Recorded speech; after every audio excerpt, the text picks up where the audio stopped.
Bienvenidos al sector primario, la apuesta de Telemotril por el mundo de la agricultura, la ganadería y la pesca. Tres temas muy interesantes son los que hemos preparado para el programa de esta semana. Por cierto, si nos estáis viendo a través de YouTube, os invito a que os suscribáis al canal que Telemotril tiene en esta red social, a que activéis la campanita y también que nos regaléis un like, un me gusta en este vídeo, para ayudarnos así a que más personas puedan acceder a nuestros contenidos. Contenidos que también tenéis a vuestra entera disposición, tanto a través de nuestra página web www.telemotril.com como a través de nuestra página de Facebook Sector Primario Telemotril. Entramos en materia y lo hacemos hablando de ahorro de aguas. Vamos a contar durante los próximos minutos de este sector primario una auténtica revolución. Os hablamos de un sistema que permite ahorrar hasta el 60% del agua necesaria en cualquier cultivo y también nos permite ahorrar hasta un 30% en el uso de fertilizantes. Familia, color, sabores, texturas, temporada. El producto de cercanía siempre tiene que estar en nuestra mesa, así que siempre que puedas, apuesta por el producto de cercanía.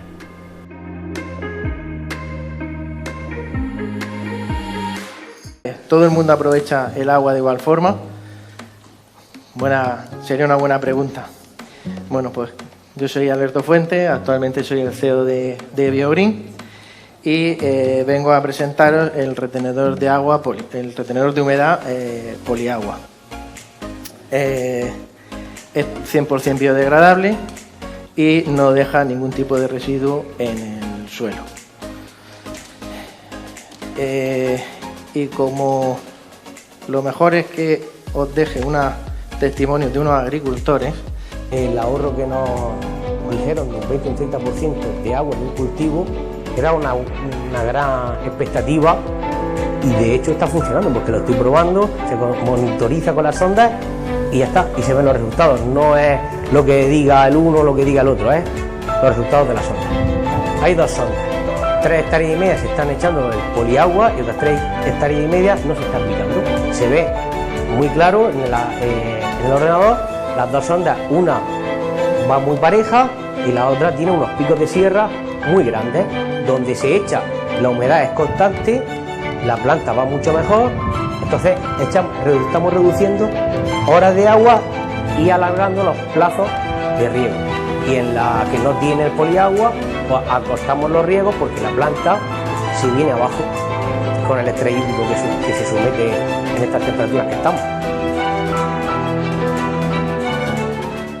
Y ahora os pongo el siguiente, que él en vez de ahorrar agua lo utiliza de otra forma. El objetivo que perseguimos en este cultivo de pimiento de bola, usando el producto Poliagua, es intentar hacer un uso más correcto del riego para la planta. Al oír del Poliagua lo tuve claro que podía ser una opción muy buena, como así ha sido al final. Realmente aquí el objetivo no ha sido tanto ahorrar agua, sino conseguir que el agua esté disponible para la raíz de la planta durante un periodo de tiempo mayor. Entonces lo que teníamos que conseguir era hacer unos riegos con unos intervalos espaciados para que el agua no estuviese constantemente en contacto con el cuello del tallo. Entonces el producto Poliagua nos ha permitido hacer esa separación de riegos, puesto que aguanta la humedad en el suelo por más tiempo.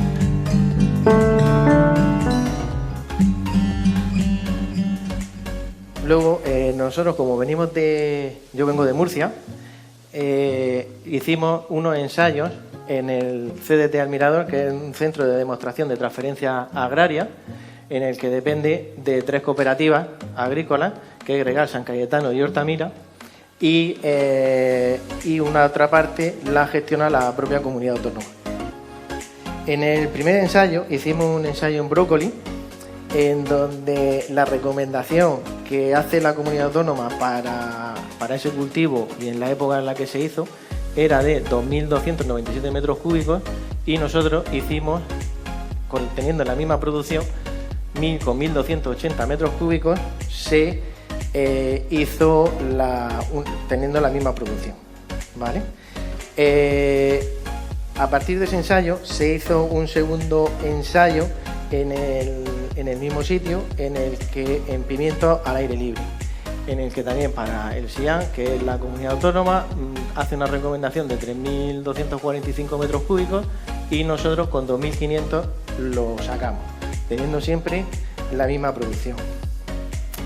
Y ahora este año ya nos han dado los datos que se hizo un tercer cultivo, nos lo han dado corregidos y ya han sido unos datos bastante sorprendentes, porque según la comunidad autónoma, fue en cultivo en apio, según la comunidad autónoma es de 3.500, nosotros con 1.900 hemos sacado ese cultivo de apio. Pero aquí lo importante ha sido la reducción de un 68%, ese es en el aporte de nitrato a esa plantación. Que como vais a ver ahora aquí en la gráfica, se ve claramente aquí en el tema del nitrógeno que nosotros con 59 unidades de nitrógeno hemos sacado, teniendo siempre la misma producción, frente a las 186 unidades de nitrógeno que recomienda para esa zona que es el Mar Menor. Aquí siempre hablamos que es tener siempre la misma producción.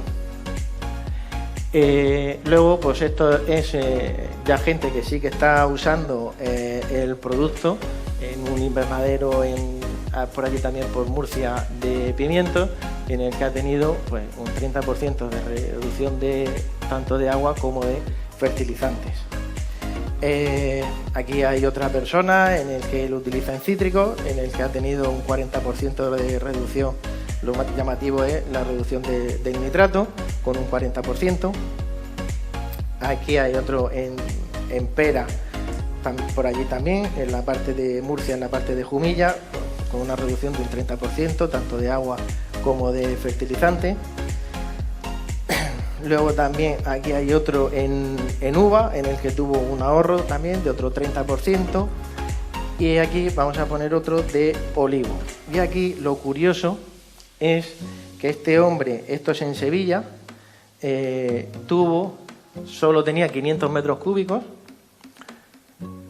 para regar, regó de julio a octubre porque no tenía más agua, no tenía más dotación, pero lo llamativo fue en la recogida de donde se hizo la prueba, en donde nosotros aplicamos que fue de 7.600 por 8.000, pero el dato está aquí.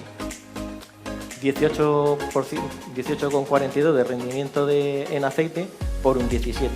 Si os dais, son 3.652 litros de más que tuvo con nosotros que con respecto al otro en donde no lo aplicó.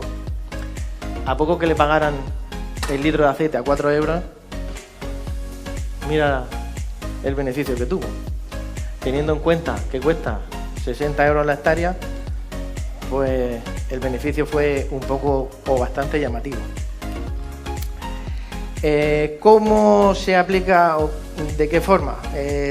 Poliagua, pues el producto lo que hace es se aplica vía gotero, se diluye en el tanque de fertilizante o de fertirriego que se tenga y se queda pegado, es un tipo, al final se queda como un gel y se queda a la altura a la que se esté regando ahora mismo, en el perfil se queda pegado ahí. ¿Para qué? Para que tenga a disposición tanto las raíces como tenga todo el agua y los fertilizantes a disposición cuando ella lo necesite. Y aquí en el siguiente hay un pequeño vídeo en el que se ve cómo sale por ese gotero, cómo sale el agua. En este caso se ve cómo, esta es una cinta de exudado, pues sale hasta por esa cinta de exudado sale el producto, ¿vale? Y aquí os pongo unas gráficas en donde se está aplicando y en donde no. Se ve clarísimamente en este sitio, en esta parte de aquí que es el testigo, la zona azul es una medida a 45 centímetros y la marrón es a 20 centímetros. En donde estamos aplicando, el agua se retiene a la altura en donde el hombre la necesita y en donde no, cae aquí como es el reflejo por la parte que cae el agua luego por gravedad, a 40 centímetros, pero el hombre no necesitaba que llegara más abajo. Y ya, bueno, pues ya es el final, pues bueno, intentamos hacer producir hoy pensando en el mañana, ¿no? Y como una imagen vale más que 1000 palabras, aquí os dejo con un sitio en donde no se aplica y en donde se aplica. Es un producto en el que se echa vía gotero al suelo. ¿Cómo sabe mi motor? Perdona, mi ignorancia. ¿Cómo sabe mi motor que hay humedad ahí? Y para no regar más, porque retiene el poliagua la humedad. Necesitaré a alguien que me diga, oye, que hay humedad y no debes de... No sé, expresarme un poquito mejor. ¿Vale? No, pero te entiendo. A ver, usted hoy riega porque ve humedad en el suelo, ¿correcto? Yo riego porque veo que no tiene humedad en el suelo. Vale, porque alguien le ha dicho que tiene que regar 1 hora o 2 horas, todos los días tengo que regar. Pero si usted llega y ve humedad en el suelo, ¿usted pararía el motor? En este caso, lo que hace Poliagua es yo tengo que aplicar 100 litros en un depósito, en un tanque de fertirriego, yo echo 100 litros de agua por 1 kilo de producto, ¿vale? Cuando yo aplico esos 100 litros de agua, lo aplico al suelo, luego usted seguirá regando, pero en el siguiente riego tiene que reducir un 30%, tiene que reducirlo, ese aporte de agua al suelo, ¿vale? Si sigue viendo humedad en el suelo porque no tenga sensores, porque en este caso aquí habían sensores y puedes ver esa humedad cómo va, pero si no tiene sensores, mucha gente lo que hace, el regador que está ahí en la zona, oye, Alberto, es que yo sigo viendo, he reducido un 30%, pero sigo viendo humedad en el suelo, pues reduce más. A la programación, en vez de regar 1 hora, regarás 40 minutos, 30, 35. Nosotros hemos llegado hasta reducir un 60% el tiempo en agua. En lo que es en fertilizantes, no. Lo que es en fertilizantes, la recomendación es que reducir un 20-30% máximo, ¿vale? Aunque hemos llegado a hacer otro tipo, pero ya esa persona, porque se ha tirado 1 año y medio con temas de sondas, haciendo analíticas con sondas de succión, sacando el agua cada 15 días, se ha preocupado y ha llegado a reducir un 68%. Pero lo normal es que no se haga eso, no va a estar haciendo analítica en el suelo cada 15 días.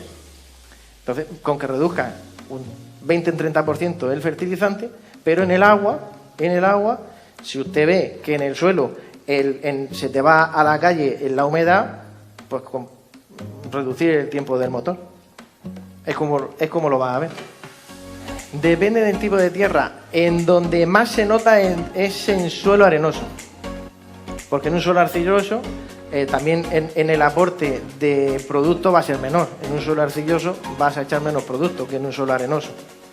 Pero en donde se ve muchísimo más, de hecho aquí en Almería con un agricultor en Vica que tenía sandía, él lo ha visto mucho más en la sandía, pero que tiene un suelo arenoso.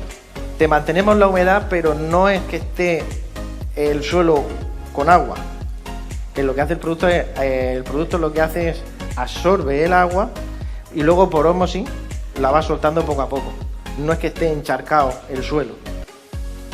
Por lo cual perjudicial en este caso, para las raíces no son. No. Estudio en aguacate se va a empezar a hacer porque nosotros estamos también en la incubadora aceleradora de Cajamar.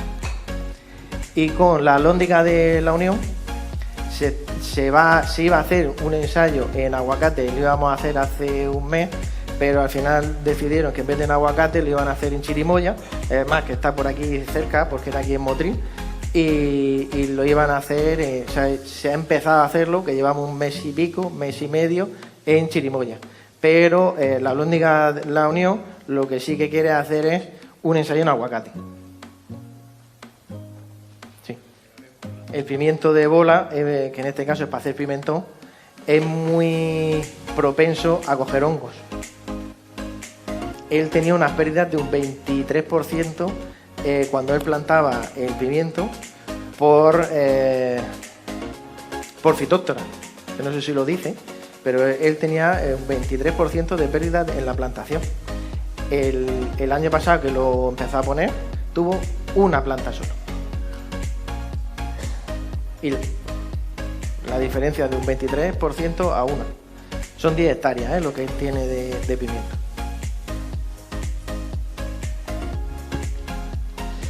Mira, llega un poquito tarde y no sé si lo que te voy a preguntar lo has dicho, pero sí, te lo quiero preguntar. Primero, saber si el producto es sólido o líquido. Segundo, si lleva microorganismos. Y si lleva microorganismos, habrá que tener cuidado con los ácidos para que no se los cargue. El producto es sólido, ¿vale? No es líquido. El producto es sólido y no lleva microorganismos. Es un producto por síntesis. Entonces, en agricultura ecológica, al ser de síntesis, no te dejan aplicarlo. Aunque no dejamos, eso se lo preguntamos al Consejo Regulador allí en Murcia, el por qué, aun no dejando ningún tipo de residuos, no podíamos aplicarlo, pero nos dijeron que es que la normativa que hay es así, que si es un producto de síntesis no te deja y no hay más, que si quisiéramos que iniciáramos un proceso teniendo los ensayos y que lo presentáramos, pero que era a largo tiempo, a 7-8 años el proceso de aprobación. Y dijimos, bueno, en 7-8 años lo mismo hemos sacado hasta ahora. Quiero saber cuántas veces hay que repetirlo, cuánto dura en el suelo. La duración que tiene el producto en el suelo es un mes, más o menos. En verano puede ser que te dure 25 días y en invierno 35, pero una vez al mes tienes que aplicarlo. 2 kilos por hectárea. Ya depende de cada día, porque vendemos a distribuidor, pero está por los 60 euros. En la hectárea, no el kilo. La hectárea está por 60 euros. Quería preguntarle, ¿realmente el consumo de la planta es el mismo con y sin ese polímero, no? El consumo de agua. Bueno, el consumo de agua, lo que va a consumir, al final lo que consume la planta es lo mismo. Lo mismo. Porque al final, a día de hoy, si aquí el aguacate consume sobre los 8.000 metros cúbicos, más o menos, en condiciones normales, de los 8.000 metros cúbicos, ¿realmente cuánto ha absorbido el aguacate? Pues probablemente haya consumido un 50 o un 60%. Cuando habla entonces de un 60% de ahorro de agua, la eficacia o la eficiencia de ese riego sería regular, ¿no? Por no decir mal, ¿no? Bueno, habría que cogerse los libros y revisar realmente cuando yo digo, cuando se dice que el aguacate tienes que regarlo con 8.000 metros cúbicos, ¿por qué? Porque tienen en cuenta la percolación, porque tienen en cuenta la evaporación, porque teniendo en cuenta todo eso, necesito los 8.000. Realmente, si yo ahora le quito la percolación, la evaporación, estoy optimizando ese riego. Realmente no necesito 8.000, probablemente necesite, a lo mejor con 4 o 5.000 metros cúbicos sea suficiente, no necesite más. Lo que hacemos nosotros es optimizar ese riego, es lo que hacemos. Bueno, el aguacate habría mucho que hablar y no me voy a extender, pero sí, por contestar un poco a tus preguntas. Se han hecho ensayos muy exhaustivos con tensiómetros durante muchísimos años y concretamente aquí gastamos relativamente poca agua, porque no hay mucha ni te da mucha, poca agua. Por ejemplo, en Israel el consumo de agua está alrededor de los 12.000 metros cúbicos. Ellos producen mucho más que nosotros. Y en todos los países donde se produce aguacate y se riega, en general, gastan más agua, pero también producen más. Y cuando hablamos ahora que tenemos problemas en ciertas zonas de aquí de España con el tema de salinidad, o riegas más y lavas, o realmente tampoco vas a producir mucho más. En el tema de salinidad, te respondo. La salinidad, aplicando el producto, ¿qué es lo que vas a hacer? A ver si va para atrás.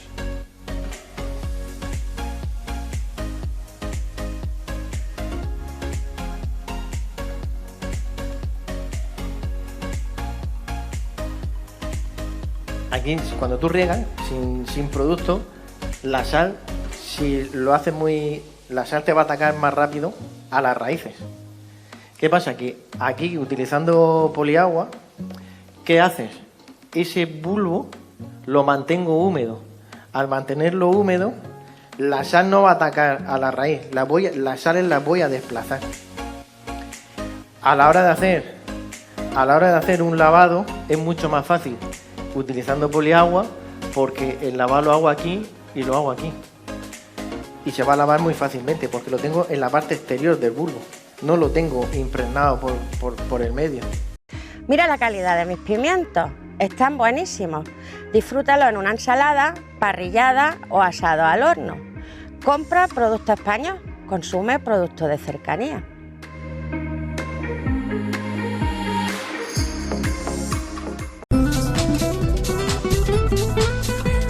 Visitamos en estos momentos el invernadero de Nuria Ruiz para conocer cómo realiza ella el cultivo de la judía. Es un cultivo que, a ver, se pone en semilla, en la tierra. También lo puedes traer del semillero, pero a mí personalmente me gusta más ponerlo en la tierra directamente, porque así cuando ya nace la planta nace adaptada a la climatología y al ambiente que hay dentro de la finca. Y es muy fácil porque le pones tu hilo y no cuesta mucho el sembrarla, porque no, eso es lo único bueno que tiene, que es relativamente barato y tiene poca mano de obra el entutorarla. Le pones los hilos, la enganchas al inicio y ya ahora, pues como ves, ahora tengo que arreglar los techos y volcarlos para adelante y ya está, porque luego ellas solitas se van liando. El problema que tiene, pues a la hora de cogerla, que sí que necesita mucha mano de obra y dependiendo de cómo esté el precio, pues será más o menos rentable, pero en principio es un cultivo que hasta que no empiezas a coger el fruto no necesita apenas mano de obra y requiere menos abonado que otro tipo de cultivo, como puede ser tomate o como puede ser el pepino. Necesita un abonado distinto y menos cantidad también. Eso te iba a preguntar, Nuria, justo antes de que tú plantes la semilla, ¿cuáles son los preparativos que requiere la tierra? ¿Qué es lo que le tienes que hacer a la tierra? A ver, yo en mi caso aquí tenía tomate cherry y le dio virus y tuve que arrancarlo entero cuando ya estaba así de grande, más o menos a esta altura. Como todavía estaba a tiempo, pues volvimos a sembrar tomate cherry, que me lo facilitó el semillero porque se fue la plantación entera y se volvió a ir otra vez de virus, no sabemos por qué, pero entonces ya decidimos cambiar la raíz, vaya que a lo mejor por el suelo hubiera algo, y poner la habichuela para limpiar un poco, porque la habichuela lo que sí que te deja luego en tierra es hidrógeno, te hidrogena bastante la tierra y es un cultivo que después de una habichuela, el cultivo que ponga sale con más fuerza, sí, sale con más fuerza. Pero aquí pues quitar los restos de vegetales del cultivo anterior, limpiar la tierra, hacerle tu labor, la espolvoreas un poquito con azufre y lavas las telas y las bandas, las lavas con clorato, con hipoclorito, eso, que es que no me salía la palabra. Para que la gente lo sepa, con lo mismo que fumigabais vosotros las calles al principio de la pandemia. Ahí está, con lo mismo. Pues desinfectas el suelo, le echas un poquito de azufre, limpias las bandas y todos los tubos con lejía, que básicamente, y lo dejas cerrado un poquito por si hay algo, y ya después pues nada, coges tu mancaje y tu semillita y vas abriendo tu hoyito en el suelo y pones tus golpes de habichuela. Un golpe lleva 2 semillas, otro golpe lleva 3 y así hasta que lo llevas entero. Ajá. ¿Y cuánto tiempo tarda en hacer esa semilla? Pues unos 10 días, 10-15 días tarda, depende de la profundidad en la que se haya enterrado la semilla, más o menos lo que tarda en germinar. Y una vez que sale la planta, por ejemplo, ¿qué mantenimiento requiere? Aparte de lo que has dicho de ir subiéndolas con las guías que le ponéis, ¿qué otro mantenimiento requiere? ¿Cada cuánto tiempo tenéis que regarla? ¿Luego tenéis que hacerle algún aporte, ya sea nutricional o...? Cuéntanos. A ver, regarla no es un cultivo, no tiene que llevar ni exceso de agua ni falta, le tienes que dar lo justo. En invierno, con 2 riegos semanales va. Ahora que está haciendo un poco más de calor, pues le agrega 1, pero no es una planta que requiera mucho agua, porque si le da mucha agua se envicia y crece muy rápido y no te hace una floración buena. Y si a la inversa, si le das seca, le cortas el agua, tampoco, porque te tira las flores. Y todo con aporte con nutrientes. Yo, por ejemplo, lo que uso es, como estoy en ecológico, es un abonado líquido ecológico. Y cada riego que le doy lleva su correspondiente abono orgánico, por supuesto. Entonces, pues... Bueno, y desde que tenemos, Nuria, la planta aquí ya crecida hasta que podemos empezar a recolectar, ¿cuánto tiempo pasa? 70 días. 70 días. Aquí haciéndole techitos, quitando hierba, teniéndolo limpio. En fin, 70 días. Desde que la siembra hasta que empieza a coger las primeras. Las primeras, que tampoco es que coja una cantidad grande, empiezas por poquito y luego ya, según van pasando, vas cortando, te va aumentando la producción, pero desde que siembra hasta que empieza la recolección, 70 días. ¿Y cuánto tiempo después vas a poder estar recolectando, más o menos? Mes y medio, aproximadamente. O sea que este cultivo se va pronto. Y me imagino que en ese mes y medio produciera un montón, ¿no? Para que merezca la pena el estar esperando esos casi 3 meses a que produzca para luego poder recoger solo un mes. Unos 1000 kilos por marjal, aproximadamente, 1000 y pocos kilos por marjal. Depende de cómo quieran también las judías, si la quieren más grande, más pequeña. Si la quieren más pequeña, como es lógico, pesa menos, si la quieren más grande pesa un poquito más, pero que sobre los 1000 y pocos kilos tengo entendido que echan al marjal, por marjal. Y más o menos, no sé, como nos has dicho antes que la primera vez que pones, no sé si tendrás este dato, pero más o menos ¿a cuánto te la tendrían que pagar para que fuera rentable? Por encima de los 2 euros. Ya, ahora mismo, hoy por hoy, sí está por encima de los 2 euros. Veremos a ver cuando a ti te toque, sí, ¿no? Ahora mismo está por encima de los 2 euros. Pero cuando yo quiera empezar a coger, no sé cómo va a estar. Para que me sea rentable, tiene que estar más o menos por ahí. Por ahí. Bueno, y tú que antes estabas produciendo en convencional y ahora en ecológico, ¿qué diferencias estás notando y qué diferencia has aplicado tú en tu finca a la hora de cultivar? A ver, a la hora de cultivar yo, como lo que hago es tomate cherry, yo lo que hago es un cherry pera, entonces hay unos bichitos que se llaman Nesidiocori y la verdad es que se instala muy bien en el cultivo de tomate. Entonces no sueles tener mucho problema y tienes que hacer pocos tratamientos fitosanitarios. Yo sulfato, la verdad, bien poquito porque no lo necesito. Entonces, claro, es que también cada vez nos restringen más por ejemplo, la planta ahora mismo no podemos espolvorearla en azufre. En el tomate hay una araña que es muy pequeñita y te da basate a la planta. Se te pone la planta el tronco de un color así como dorado. Y eso con el azufre en polvo le da un poquito y la para. Claro, ahora en cultivo no podemos echar el azufre. Tiene que ser azufre mojable, no es igual de eficaz. No es lo mismo. Entonces cada vez tenemos menos recursos. Lo importante es tenerlo limpio y si ve algún foco, como puede ser una araña roja, una araña blanca, marcar y tratar el foco y no tratar el resto del cultivo. Entonces pues así vamos tirando. La verdad es que tenemos las manos muy atadas para temas fitosanitarios, pero bueno. Eso sería a nivel profesional. Ahora te pregunto a nivel personal. No sé, a lo mejor una pregunta un poco tonta, pero ¿tú estás notando alguna diferencia? No sé, a lo mejor ahora cuando tú estás en tu invernadero y eres consciente de que estás produciendo algo, entre comillas, muchísimo más sano, muchísimo más natural, volviendo a los orígenes verdaderos de la agricultura, ¿te notas más satisfecha? No sé, cuéntanos, o no, o para ti tu producción está igual de satisfecha que antes cuando tenías tu producción convencional. A ver, para mí es igual, puesto que un agricultor convencional, por ejemplo, yo te hablo del tomate, prácticamente ecológico también, porque también tiene los tratamientos muy escasos. Y luego hay que esperar, depende del tratamiento, son 3 días de plazo de seguridad. O sea que es que son unas materias que no son nocivas. Yo antes de estar en eco sembraba la misma variedad de tomate y yo me comía el tomate que producía antes y me como el que produzco ahora y yo no le noto diferencia. No se la noto. No notas diferencia en cuanto al sabor, hablamos. En sabor.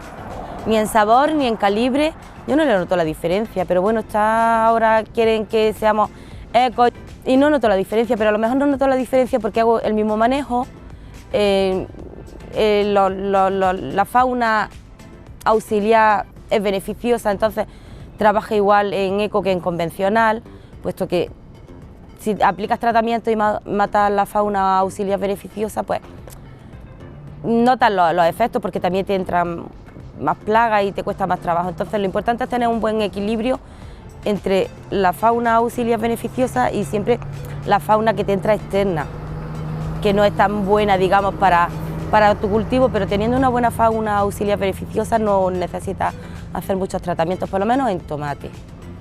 Limpio, siempre limpio de hierba y destallando, deshojando, todo no tiene mucho problema. No noto diferencia, pero ya te digo, porque es el mismo manejo. A mí me gusta, porque me gusta y está entretenida y no aguanta ningún jefe. Tú eres tu jefe, tú decides cuándo entras, cuándo sales. Que sí es cierto que no tienes días libres, que el campo es sacrificado y es muy esclavo, que si hace viento tienes que venir a cerrar las bandas, que si llueve tienes que mirar, vaya, uy, que tengo el tejido flojo, me hace bolsa, pínchalas para que no te rompa, que hace mucho calor, mete nebulización para que haya humedad dentro de la finca. Son muchos los factores que influyen, pero en realidad es un trabajo que te llena. A quien le gusta le llena su trabajo y se siente satisfecho con su trabajo. A mí me encanta el campo, a mí me gusta.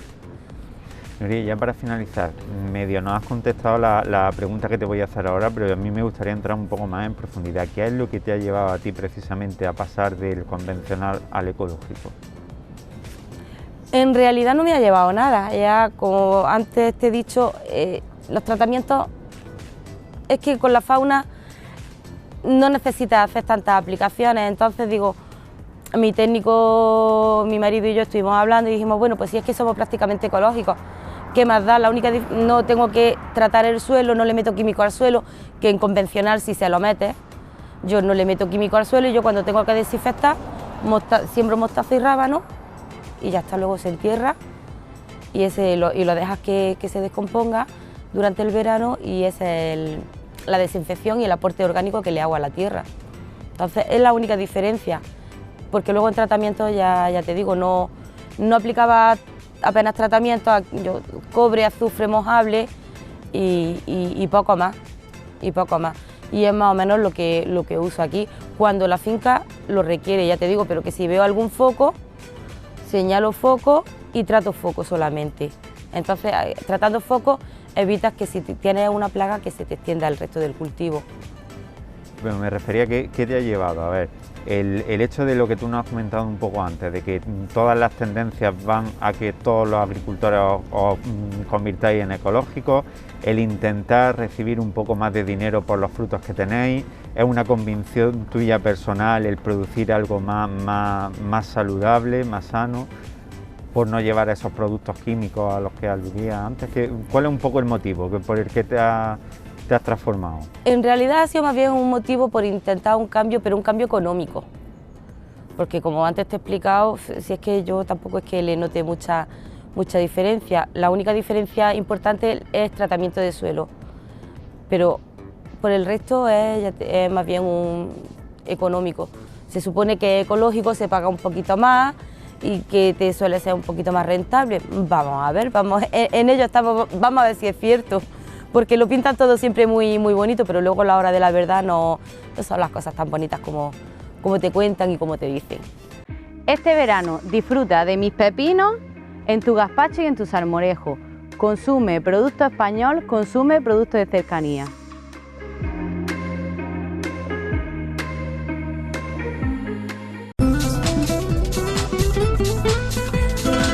Antes de marcharnos, como siempre, visitamos el Centro Médico Naturalia, en el que el médico integrativo Miguel Martín Almendros nos está esperando en esta ocasión para hablarnos sobre las grasas vegetales y las animales. ¿Cuáles de ellas son las más saludables? Os lo contamos durante los próximos minutos.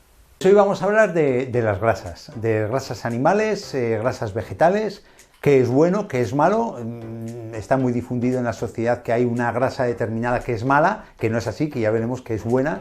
Todo depende del equilibrio, de la forma de consumo, del equilibrio entre las diversas grasas o todos los nutrientes en conjunto, ¿no? No hay ningún nutriente que sea malo, ni tan siquiera el gluten, ningún nutriente que sea bueno, ni tan siquiera la miel, ¿no? Todo depende del exceso, del equilibrio, de la forma con la que lo comas, es decir, el equilibrio integrado en lo que es una dieta mediterránea, ya sabéis mi mantra, ¿no? Normalmente las grasas animales son las grasas, evidentemente, que provienen de los animales y siempre se les identifica como grasas saturadas. Y luego tenemos las grasas vegetales, son grasas que provienen de las hortalizas, de los vegetales, y se consideran que son mono o poliinsaturadas, con una pequeña excepción que vamos a ver, ¿no? Ambas grasas son necesarias, ninguna grasa es mala. Sí que bien es cierto que la grasa animal es mejor tomarla en menor proporción que la grasa vegetal. ¿Por qué? Porque la mayor parte de la grasa animal nos aporta grasa saturada, que eso se traduce, simplificando un poquito el tema, en nuestro cuerpo en colesterol. Pero tampoco el colesterol es malo. Que sepáis que el colesterol, por otra parte, es necesario. De hecho, nuestro hígado produce colesterol. Y uno de los problemas que puede haber con una hipercolesterolemia es que nuestro hígado se vuelva loco en un momento dado y aumente mucho la producción de colesterol. Pero si nuestro hígado produce colesterol es porque hace falta para generar hormonas, para generar vitamina D, como receptores de neurotransmisores, como membrana celular a nivel estructural de muchos tejidos, etcétera, etcétera, etcétera. Entonces, un poco la recomendación con respecto al consumo de grasas en general, animal y vegetal, está dentro del consumo diario de calorías, está en el orden de un 25-30%, de las cuales saturadas es recomendable un 10%, salvo que tengas una patología ya cardiovascular o unas tendencias cardiovasculares muy definidas, que entonces tengas que reducir el consumo a menos del 7%. Pero bueno, y esto ya digo que es muy relativo, ya hemos dicho que el colesterol es bueno porque es estructuralmente necesario y funcionalmente necesario, pero el colesterol está anatematizado, está un poco endemoniado por el concepto de que produce problema cardiovascular, ¿no? Que produce arteriosclerosis. Es decir, endurecimiento de las arterias, problemas de corazón, problemas de tensión alta, pero tampoco es así. O sea, el colesterol tampoco es un elemento tan malo. Realmente sí que es cierto que cuando hay una arterioesclerosis, es decir, que las arterias se endurecen, pierden elasticidad y pueden provocar problemas ACVs, problemas de corazón, problemas de tensión, el colesterol está de por medio, pero el colesterol no lo produce. El colesterol es parte de una cascada que comienza con una inflamación de una capa de las diversas capas que tienen las arterias, que se llama la íntima, que está debajo del endotelio. Cuando hay una inflamación en la capa del endotelio, el segundo o tercer paso es el depósito de colesterol. Pero si no tuviésemos esa inflamación en las arterias previas al problema cardiovascular, no se depositaría el colesterol. Por lo tanto, quiero un poco romper una punta de lanza en favor del colesterol como elemento también necesario, ¿no? Ya cerrado el pequeño paréntesis de esta curiosidad que os comento, la excepción que hemos comentado antes, que dentro de las grasas vegetales hay grasas saturadas también. Por ejemplo, el aceite de palma y el aceite de coco son unas grasas muy saturadas, es decir, nos aportan mucho colesterol. Y luego dentro de las grasas animales hay grasas muy saludables, que son grasas poliinsaturadas, los famosos omega 3, que nos proporcionan en la alimentación, pues las sardinas, los boquerones, los arenques, el pescado azul en conjunto, ¿no? Sin entrar en detalle si es bueno o malo el grande o el pequeño, ¿no? En definitiva, las grasas saturadas, una de las cosas, de las características que las define, es que son grasas sólidas a temperatura de ambiente. Por ejemplo, son la piel del pollo, la grasa de la carne, que está entre los tejidos de la carne, son grasas visibles. Aunque también hay algunas grasas invisibles que son saturadas, como son las que se les añade en el procesado de los alimentos. Ya sabéis que antes la manteca de cerdo se utilizaba pues para muchas cosas dentro del procesado de alimentos, como grasa saturada, pero luego se prohibió por el tema de que aumentaban los índices de colesterol, de que aumentaba el riesgo cardiovascular, y se sustituyó por grasa vegetal. Pero hay que ver, la industria está a la que salta, se sustituyó por una grasa vegetal. Si os fijáis en los prospectos, en los alimentos ultraprocesados que llevan, aunque sean vegetales y tal, que llevan grasas vegetales, son de coco y son de palma, con lo cual nos vamos de Guatemala a Guatepeor, nos vamos de una manteca de cerdo a un colesterol que nos aporta la grasa de coco y la grasa de palma, en fin. Pero que esta grasa saturada es necesaria, insisto, y tiene unos beneficios importantes para nuestro cuerpo, como aparte del tema estructural y funcional que hemos comentado, pues un aporte energético, es una fuente energética para nuestro cuerpo, es importante para la salud de la piel, importante para la salud del pelo. La vitamina K, la A, la D y la E van vehiculizadas en la grasa saturada. La llevan alimentos que son ricos en grasa saturada, y luego también generan una capa en la parte exterior de nuestro cuerpo, y es un aislante, un poquito lo que permite a las focas aguantar en el Ártico y Antártico los fríos, pues es la pequeña capita que genera en nuestro cuerpo la grasa saturada y que nos permite más o menos sobrellevar las temporadas de frío, ¿no? Aísla nuestro cuerpo, le proporciona calor como fuente energética y como aislante, ¿no? También es importante para el desarrollo del cerebro, la coagulación de la sangre, para el control de la inflamación, etcétera, etcétera, etcétera. Pero claro, tiene los perjuicios que estamos comentando, que la grasa saturada está siempre implicada en ese desarrollo de la patología cardiovascular, la arteriosclerosis, la obesidad también, y eso hay que tenerlo en cuenta a la hora de reducir el consumo o al 10% o menos del 7%, como hemos comentado antes, dentro del conjunto de aporte calórico a nuestro cuerpo. Luego también tenemos una grasa determinada que se llama grasa trans, que no es ni saturada ni poliinsaturada. Recordad lo que os he comentado hace un momento. Industria prohíbe el uso de grasas animales saturadas para los alimentos procesados y ultraprocesados, y entonces la industria pues coge grasa vegetal, pero como la grasa vegetal no es consistente a temperatura de ambiente, y se enrancia con facilidad, entonces la somete a unos procesos químicos y de temperatura alta que destruyen todo lo que es realmente la grasa vegetal. Sí que son ácidos grasos poliinsaturados, pero totalmente transformados industrialmente, es decir, se somete a un proceso de halogenación. Y entonces tenemos que grasas halogenadas, si veis en los prospectos de los ultraprocesados, que sí que efectivamente ya no son líquidas, sino que son sólidas, aun viniendo de la grasa vegetal, son más estables, se oxidan menos, tienen menos enranciamiento, aumenta más aumenta el plazo de consumo de los alimentos ultraprocesados que se han hecho con estas grasas vegetales desnaturalizadas, estabiliza mucho el sabor de los alimentos, pero el gran problema es que se comporta como si fuera un colesterol en nuestro cuerpo. El consumo recomendado de estas grasas trans es menor del 1% del consumo total de calorías ingeridas al día. O sea, prácticamente ni rozarte a las grasas trans. ¿Por qué? Porque aumenta el colesterol, aumenta los índices de cardiopatía, aumenta la incidencia de sobrepeso, aumenta la diabetes mellitus tipo 2, aumentan los índices de depresión, aumenta la facilidad de padecer Alzheimer y disminuye el rendimiento cognitivo y físico con la edad. Casi nada. Con respecto a las grasas trans, ¿dónde están? Los alimentos procesados y los alimentos ultraprocesados. ¿Cuál es otro de mis mantras? No tomar alimentos ni ultraprocesados ni procesados. Y por último, las grasas poliinsaturadas, que son los famosos omega 3, omega 6, omega 9, omega 7, que son muy necesarios y muy beneficiosos para nuestra salud. Por ejemplo, el omega 9, que no se habla mucho de él, pero es una grasa monoinsaturada, es el ácido oleico, que es la grasa por excelencia del aceite de oliva. Fijaros, no se habla mucho de él, pero lo tenemos ahí, ¿no? No es un aceite esencial, es decir, nuestro cuerpo lo puede sintetizar a raíz de otros aceites vegetales, pero sí que es importante que por lo menos el 15% de las calorías totales del consumo de grasa sea de ácido oleico, de nuestro aceite de oliva, es decir, de un omega 9.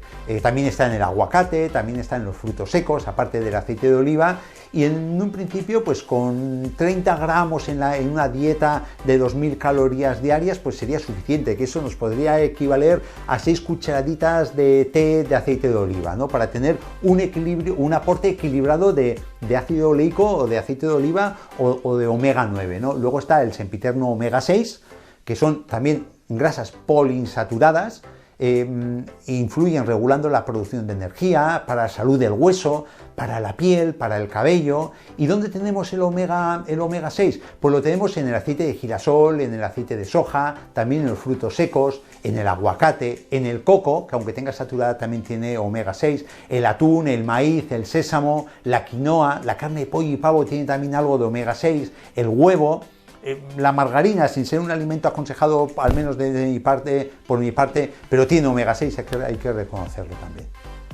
Y por último, pues el omega 3, que el omega 3 es la grasa poliinsaturada por excelencia, la grasa vegetal y también no vegetal animal, que mejora la respuesta a la insulina muchísimo, con lo cual nos puede prevenir la presencia de diabetes tipo 2, mejora muchísimo o favorece el desarrollo ocular en el feto, el desarrollo cognitivo en los niños, el desarrollo del sistema nervioso junto con la grasa saturada en los fetos, disminuye la inflamación, disminuye la hipercoagulabilidad de la sangre, hace la sangre más fluida, con lo cual es un gran protector el omega 3 de la patología cardiocirculatoria. ¿Y dónde está? Pues como hemos dicho, está en el pescado azul, en vegetales de hoja verde, la yema de huevo, el marisco, y luego tenemos en semillas de calabaza y semillas de linaza. Una cosa muy importante que me gustaría, con respecto al omega 3 y al omega 6, y me remito al hilo del comienzo de mi participación en el programa, cuando he comentado que incluso alimentos buenos, si los comes de forma desproporcionada, son malos. ¿A qué me refiero? Tenemos que tener una proporción de aporte de omega 6 frente a omega 3. Normalmente, por una parte por un gramo, para que me entendáis, de omega 6, tenemos que aportar un gramo de omega 3. Se puede permitir, manteniendo un nivel de salud adecuado, que por cada 4 gramos de omega 6 podemos aportar un gramo de omega 3. Pero, ¿qué proporción estamos consumiendo hoy en día en la dieta occidental? Pues por cada 20 omega 6 estamos aportando un omega 3, o sea, está totalmente desequilibrado. Sí que aportamos omega 6, sí que aportamos omega 3, pero de una forma desproporcionada. ¿Y de dónde viene tanto omega 6 en la alimentación? Pues de los ultraprocesados, porque ahí también participan mucho las grasas vegetales o tipo omega 6 en la formación de los ultraprocesados y los alimentos procesados. Entonces, cuando tenemos esta desproporción tan grande, en vez de actuar como antiinflamatorio ese omega 3, actúa como proinflamatorio. Es más, nos genera un estado inflamatorio crónico de todo en la economía, de todo el organismo, desde una inflamación crónica soterrada del sistema nervioso central, desde huesos, función pancreática, función hepática, todo nos genera endurecimiento arterial, tendencia a cardiopatía, desequilibrios hormonales por esta descompensación de omega 6 o omega 3, patologías autoinmunes, patologías respiratorias, vamos, una barbaridad. O sea que ya no solo es comer bueno, sino comer bueno y de forma equilibrada lo que nosotros aportamos bueno, ¿no? Y una pregunta ya para terminar que me gustaría responder, porque me preguntáis muchos en consulta, decir, oye Miguel, ¿y qué? Margarina, mantequilla, margarina. Pues mirad, la mantequilla viene de la leche. La mantequilla viene de la leche. La mantequilla es la nata que queda por encima de la leche. O sea, la producción es de la leche. Claro, ¿la leche de ahora tiene algo que ver con la leche de hace 40 años, hace 60 años? No, para nada. O la leche de una vaca industrial, producida en una mega granja, ¿tiene algo que ver con la leche producida en los campos del País Vasco, del norte de Navarra? No, tampoco. Tú coges una leche de una vaca producida en una dehesa verde, la ordeñas y hay una capa de grasa enorme. De ahí se saca la nata. En cambio, las leches que producen las vacas que producen en plan industrial leche, la capita de grasa es muy pequeña y de muy mala calidad, porque no están alimentadas como tienen que estar alimentadas. Somos lo que comemos y los animales producen lo que comen. Entonces no tiene nada que ver la alimentación de una vaca de una dehesa verde que está en libertad a la producción de una vaca estabulada, que es necesario porque somos muchos tomando leche. Sí, puede ser necesario, pero no tiene nada que ver. Entonces, en ese sentido yo puedo recomendar puntualmente la mantequilla de una vaca en condiciones frente a la mantequilla de una vaca estabulada, por supuesto. Puntualmente la puedo recomendar. Y luego la margarina, pues mirad, la margarina es un intento de hacer con aceites vegetales un sustituto a la mantequilla. porque se supone que la grasa saturada, pues oye, mira, vamos a hacerlo con grasas vegetales, la típica artúa y demás, ¿no? Pero resulta que es un engendro, es un producto en la cual se ha transformado tanto la grasa vegetal que tú dejas un tarro de margarina al medio ambiente y es que no le van ni las moscas, es que no se pudre, porque es un pedazo de plástico, perdonadme, pero es así. Entonces, ¿cuál es mi recomendación? A no ser que podamos garantizar una buena mantequilla en condiciones, el aceite de oliva virgen rico que tenemos en nuestro entorno y lo único que nos va a ofrecer es salud. En Japón el aceite de oliva se comercializa en perlas y lo toman como medicamento. Nosotros lo tenemos aquí a raudales, o sea que la elección está dicha. Este verano da sabor a tus comidas con Mis Pimientos. Consume producto español, consume producto de cercanía.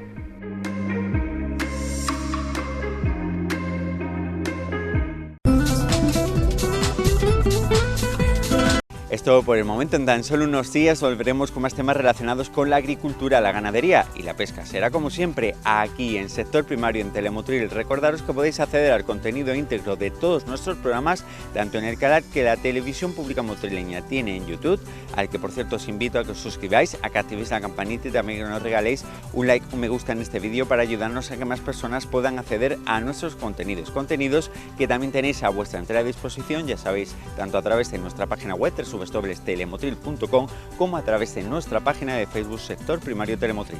Como siempre os digo, que seáis muy pero que muy felices y que no os olvidéis de sembrar muchísimo optimismo.